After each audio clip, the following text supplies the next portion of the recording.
Nnamdi Kanu 110% correct in everything he said about Nigeria. Dele Farotimi. Human rights lawyer and political activist Dele Farotimi has said the detained leader of the indigenous people of Biafra, IPOB, Nnamdi Kanu, was correct in everything he said about Nigeria. Farotimi made this assertion in a video posted on X on Wednesday and cited by Daily Post. According to him, Nnamdi Kanu's criticisms of Nigeria have been validated by recent events in the country. He argued that the failure of the Nigerian government to tackle systemic issues and its tendencies to imprison rational voices while allowing criminals to remain free have worsened national instability. Nigeria has proven Nnamdi Kanu right at every point. I have no single argument against the facts that have been adduced by Nnamdi Kanu in his agitation against the Nigerian state. Not one. And if you press a little further, I am today convinced that Nnamdi Kanu was 110% correct in his assessment of the Nigerian state. He was correct, but today he sat in a cell somewhere and numerous murderers are walking around free. That is vindication. The man is correct. Nigeria encourages madness.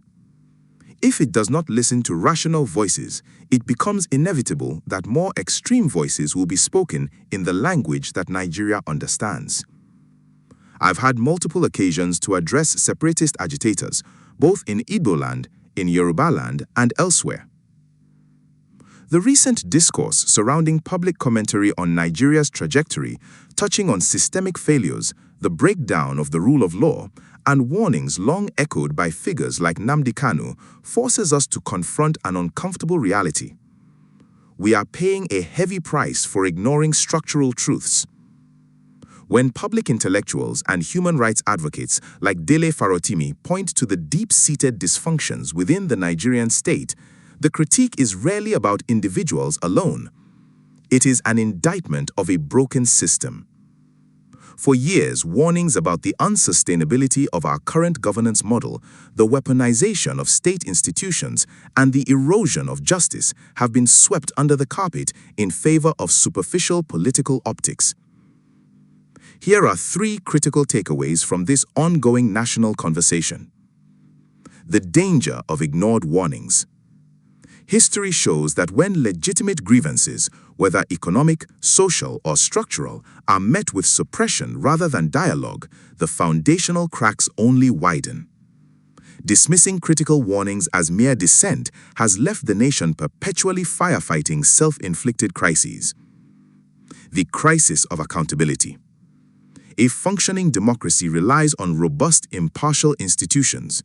When the justice system and state apparatus are perceived to serve elite preservation rather than public welfare, public trust collapses entirely.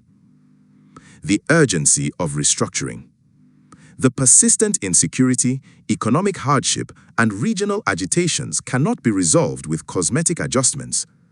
Until Nigeria addresses the fundamental structural imbalances of its federation, cycles of agitation and systemic failure will remain inevitable. Ultimately, this conversation isn't just about what was said, it is about why it continues to resonate so deeply with millions of Nigerians. Until we summon the collective courage to look into the mirror, diagnose our institutional rot, and demand genuine structural reform, we will remain trapped in a loop of avoidable tragedies. True patriotism does not mean cheering for a failing status quo. It means having the brutal honesty to demand a country that works for everyone.